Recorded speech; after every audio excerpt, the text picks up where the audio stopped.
So, what's the real anatomy of forgiveness? Today, we're going to dissect just a single verse from the Quran to map out something that is a truly universal human experience. Making a mistake, that sinking feeling you get when you realize it, and that journey to find your way back. We're going to explore this path of repentance one step at a time. This right here, this is the core idea we're unpacking. See, a mistake isn't just a moment that happens and then it's gone. It's described here as a trailing sin, a consequence that literally follows you around.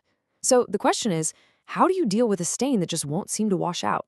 Well, let's start at the very beginning, with the act itself.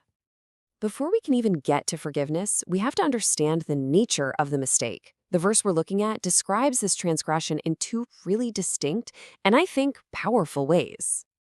Okay, first up, we've got this concept of fisha.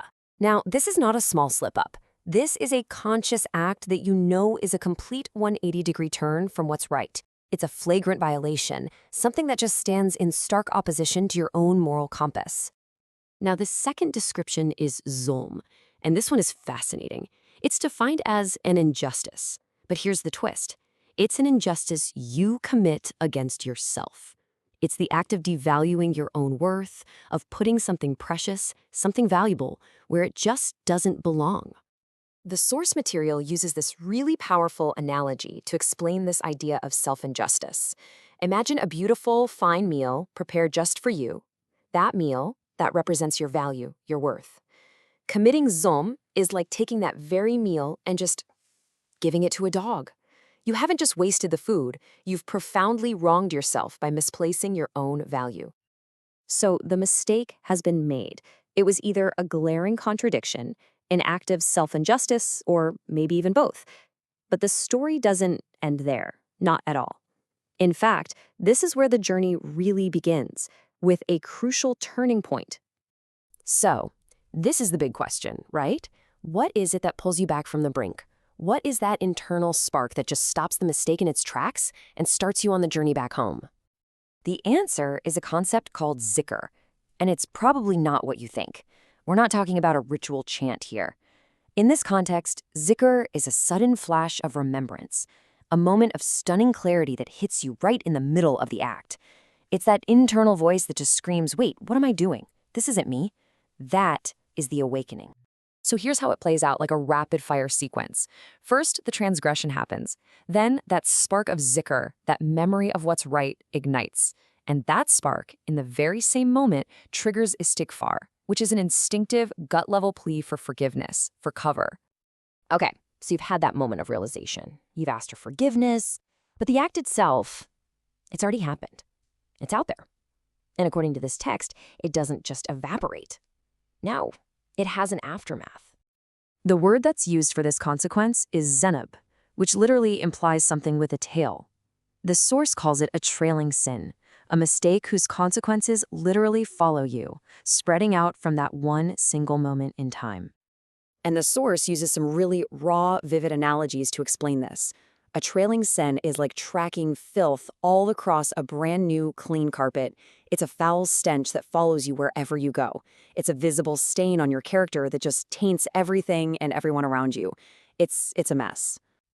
Which, of course, brings us to what feels like an impossible problem. I mean, if you've made a mess this big, if you've tracked filth everywhere and the stain is just spreading, who could possibly clean that up?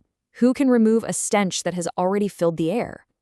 The verse itself actually poses this exact question, and then it provides the only possible answer. The solution isn't about you trying to scrub that stain out yourself. It's about appealing to the only one with the power to truly and completely erase it. The answer comes in the form of a rhetorical question, which really emphasizes its certainty. And who can forgive sins except God? The message is that this level of cleanup, erasing a trailing sin, is presented as a uniquely divine ability. And what's absolutely incredible here is the specific word used for forgiveness, yaghfir. It literally means to cover. So imagine a cleansing rain that comes down and just washes away all the filth, completely covering the stain, clearing the air. That's the kind of all-encompassing forgiveness being described. It's a total reset. So we have the mistake, we have the realization, the plea for help, and the promise of a divine cleansing. But there is one final critical condition.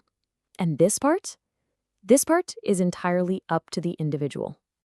This whole journey, this whole process is only complete if the person doesn't stubbornly persist in the very same wrongdoing. The door to forgiveness is wide open, but you can't exactly walk through it while you're sprinting in the opposite direction. The word for this is israr, and it means stubborn persistence. This isn't about accidentally making the same mistake again. No, this is about defiance. It's about knowing something is wrong and insisting on doing it anyway. Another fantastic analogy from the source really illustrates this difference. Someone who makes a sincere mistake is like a person who is genuinely, truly asleep. You give them a little nudge and they can be woken up.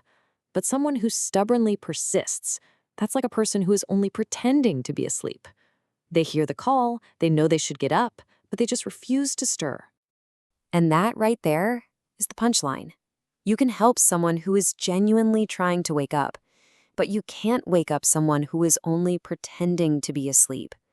That awareness is key, but the will to act on it has to come from within. Defiance, you see, it closes the door from the inside. And that completes the entire journey. It starts with a transgression, an act of self-injustice. That's followed by a sudden, jarring moment of awareness, which sparks an immediate appeal for forgiveness to cover that trailing sin. And it's all sealed by a commitment not to stubbornly persist in that same mistake. And that really brings us to our final thought. The entire process hinges on that spark of awareness, that willingness to wake up. And it leaves us with a really powerful question to reflect on. If being forgiven begins with being aware, what is the true, hidden cost of choosing to pretend you're asleep?